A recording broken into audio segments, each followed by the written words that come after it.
Yep, cob with bacon.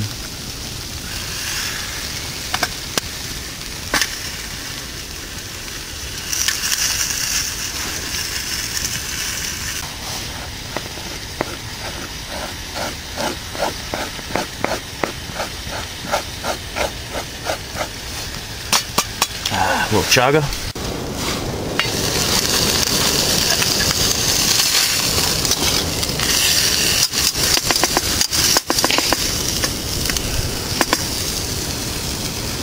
Oh yeah.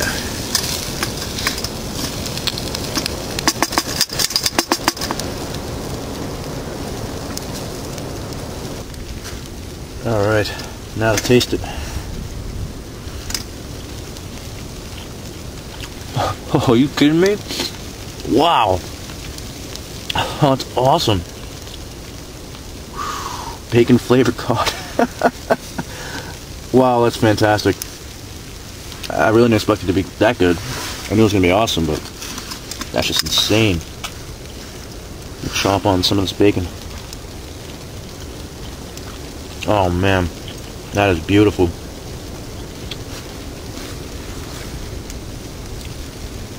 Still limp. My buddy Saj got me hooked on uncrispy bacon. Oh, that's where all the flavor is right there. Unbelievable. Oh wow, this is perfect. Oh man. But hey Pop, if you're watching this, thanks. Beautiful.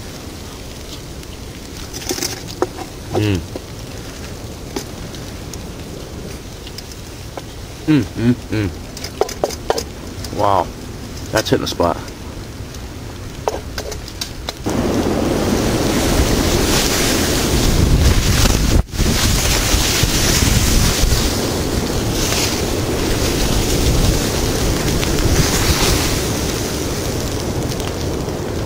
Hey, had dinner, relaxing. My clothes are getting nice and dry. I'm just sitting here reading a book. I don't know if you guys can see it. There it is.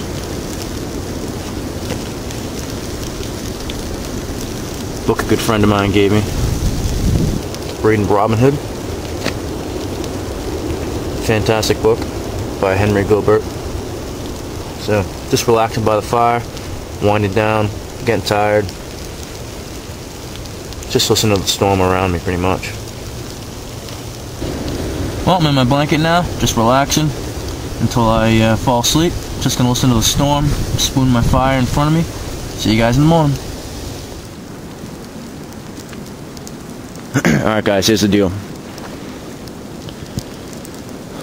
It's the first time I've ever slept out in a blizzard. And this is not the setup you want. It is so smoky. I haven't been breathing right for hours. It's let's see, 2:34. So I just packed up. I'm gonna come back in the morning, a couple hours, and do a little lessons learned to explain to you why, at least in a blizzard, I mean, you can just see the smoke come billowing out of that place. Ridiculous. At least for a blizzard,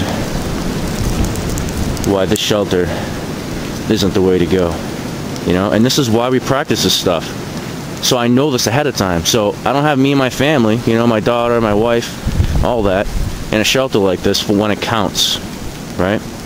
So now I know that this is not the shelter to go with during a blizzard. And I'll explain why later. It has to do with snow accumulation, restricting airflow. So I'll see you guys in a bit. Alright, so I didn't go back this morning to my campsite to go over some of the things with the tarp and what had gone wrong and all that. So I spent today recuperating the whole day from the smoke damage that I sustained. The smoke was so thick and for so many hours it got worse and worse that I couldn't close my eyes. without feeling searing pain. I mean, that's every time I close my eyes. It's blinking or just having them closed, right? It was very difficult going to sleep. I mean, it took me over an hour of just trying to get to a place mentally where I could close my eyes for any any extended period of time. I mean, over like 5 seconds. So it was so bad. I just drank a ton of water. I tried to wash my eyes, all that, but it really didn't help. I decided to muscle through it, and I think I only fell asleep because I was just exhausted from the pain. I was done, right? Yeah, I got some serious smoke damage. When I was sleeping out there, well, actually not sleeping, but when I was just hanging out there underneath my tarp, at first, everything was beautiful, I didn't know that things were going to get worse the longer I was in there. I was listening to the storm, I made some dinner, I was having a blast, absolute great time. Had my wool blanket on my little pine boat bed, beautiful, right? What more do what more can you ask for? I was reading a book, all that stuff. But I literally can't breathe past 30% without feeling pain in my lungs. And I woke up today and all light was insanely painful. I mean, the sun, I literally couldn't leave my room without, I'd have all the shades, everything closed. I couldn't leave the room because the rest of the house was too bright, and any light source created a halo. My vision is really messed up right now. I can only see clear for about a foot or two. Everything else is blurry, in double vision. So I mean, you use wood smoke to tan your hides. I think I basically tanned my eyes.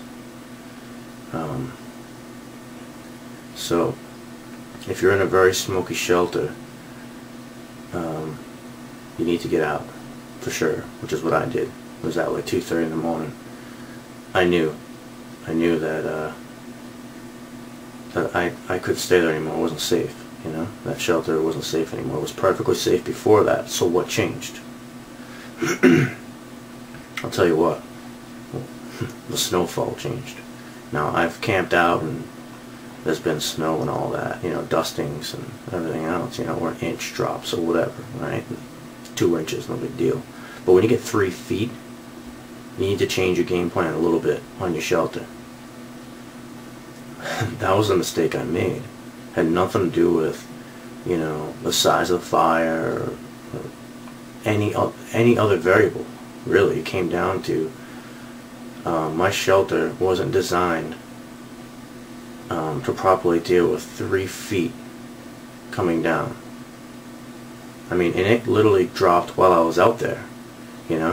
I had walked out there at maybe 3:30 in the afternoon, and I left at 2. I was out there for about 12 hours, and 3 feet fell in those 12 hours. When I first walked out there, we only had like an inch on the ground, and when I left, the snow was at my knees the whole time on my way home. That was a very brutal walk back too, because a walk that usually takes about 15 minutes, when even there's a couple inches of snow on the ground, took me an hour. So I was walking in the snow to my knees. Very intense walking the way back. In the middle of the night, brutal wind in the middle of a blizzard, and driving snow in my face. I mean, it was like, trying to shield yourself. It was really intense. But I assessed the situation and I knew that I had 2 options basically, and one was to drastically change my shelter, and I have to be correct or I'm in trouble, or to walk back. So I walked back because that was a safer choice. And I learned a lot of lessons there, and I plan on going back and shooting a little footage of you guys and to show you how the shelter looks. Hopefully it'll be daylight, and hopefully I'll be able to be outside in daylight. I don't even know if that's even an option yet. Today's daylight was not an option. Not even close. I couldn't leave my room for a couple of hours before I could deal with daylight, and I had to shield myself from the windows walking by them. I mean, my eyes are bad. Really bad. When you can only see 2 feet before you start seeing double vision, everything's blurry. It's pretty brutal, you know. But I can close my eyes right now, and it's not like 90% of that pain's gone. So I'm getting better. There's no question. I'm getting way better, but I'm definitely not ready. I'm not 100%. But anyways, basically what happened was that the forced floor moved up 3 feet. That's a pretty big deal when you have a lean-to with the front pitched down, which I usually like to do with rain and, you know, light snow, things like that, and lots of wind. About 85% of my tarp is my back roof, and the last 15% or so is just a little angle on the front of the tarp, and it just directs wind over you instead of onto you. You know what I mean? Still a big gap underneath, you know, like 3-4 feet. But that's the problem, 3 or 4 feet. When that forced floor goes up 3 feet, the top of my tarp was touching the snow. Just think of that. My roof, the snow reached that. That's really intense. And by doing that, it literally turned it, you know, into this, it turned it into a tomb, basically. There was no air at all. And it would take drastic, I mean, I tried fixing it a couple times by moving a ridge line up and all this other stuff. I mean, you'd have to change things big time. You have to change your ridge. I'd have to unstake things, which is under 3 feet of snow now, the back of my lean-to. I mean, it was insane. If I have to do it again, and I hope I can, I hope there's another blizzard sometime soon and I can jump out there again. If I did the exact same setup, I'd make the bottom of my lean start 3 feet up. You know, I would hang it. My lean would be up in the air, like a flying lean, because the forced floor will meet it later, and then it'll be like as if my lean's on the ground. I mean, it's crazy. It's wicked crazy. The side of my wall, the side of my lean filled up with snow, and the front of it filled up. So there was like, I had to crawl out of my lean, and my back was touching the roof on the sides, you know. So that was the main thing that messed me up, is that we got so much snow in the blizzard that it literally like changed the forced floor and changed the workability and the design of my shelter. So my shelter was no longer really comfortable to be in. You know, it was dangerous to be in at that point, because I couldn't get rid of my fire because it was keeping me warm, and it was steaming off the moisture on me, you know, because I was really wet from being in the snow, because it was full blizzard the whole time while I was out there building my shelter, getting firewood, using my axe, processing firewood, cutting down dead standing oaks, all that stuff. I mean, you know, I was soaked, right?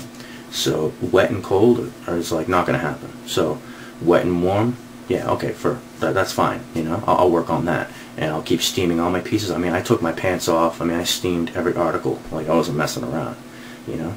But the moisture just seems to find you, you know. Heavy gusts of wind blow snow into the shelter and all that stuff. So you have to keep your fire going. It keeps you warm, and it helps to keep you dry or drier. So getting rid of the fire was not an option. You know, it was key, because it was 0 degrees outside, Fahrenheit, so it was pretty chilly out. But the smoke it created was dangerous. So now I know, designing a blizzard shelter, you have to take that into effect. You have to change the height of your shelter to match how the forced floor is going to look later. Okay, that's the big thing I learned here. You know, lessons learned. It's all about practicing now for when it's, you know, my life isn't on the line. Practicing now for when I don't need it. You know, so when it does count, you know, I don't make that mistake, and I don't have another shelter to fall back on. Right? I was able to make it back to my house, and it's a good thing, because I would have had a hard time. I would have had a hard time last night. because I couldn't even close my eyes. I mean, I was really messed up. So, you know, lessons learned is, if you're making a shelter where there's going to be a ton of snowfall, design your shelter higher than it should be, because the snowfall is going to change where the forced floor is. So take that into account, and you know, that's just a big time lesson that I learned here. Another lesson I learned with this exercise was smoke inhalation and smoke exposure. It will damage your eyes and it will damage your lungs. My throat and lungs are still messed up. My eyes are like really messed up. I can't even focus on the screen that I'm looking at on the camera. So I think it's very important to be aware of when you have a problem, right? Because everything was beautiful for me, and then I started realizing I had a big problem, you know. So I tried to fix it a couple times, you know. As the hours went on, I knew I couldn't stay there. It wouldn't be safe anymore. Alright, so as you can see, my tarp is literally buried in the accumulation.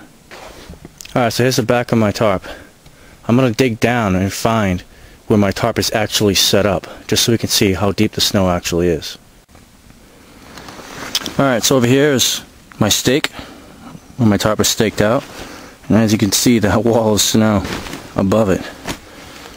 Serious accumulation. Okay, so basically a summary is, my tarp was about 4 feet off the ground. I do it all the time. It's great.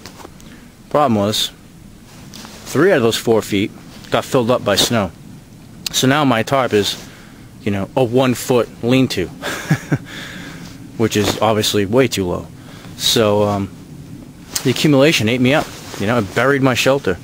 So that's a great lesson to learn, because now I know that if I'm going to be in a situation where there's a lot of snow accumulation, I'm going to just raise my shelter, whatever it is. It could be a flying A, could be a lean, could be a lean with a with a small overhang in front. Tons of different shelter types, right? But whatever the case is, it needs to be raised way up. It needs to be raised up to the expectation of the snowfall. Well, it's been Mitch in Native Survival. Appreciate your views, comments, and your support. See you guys in the next one. Take care.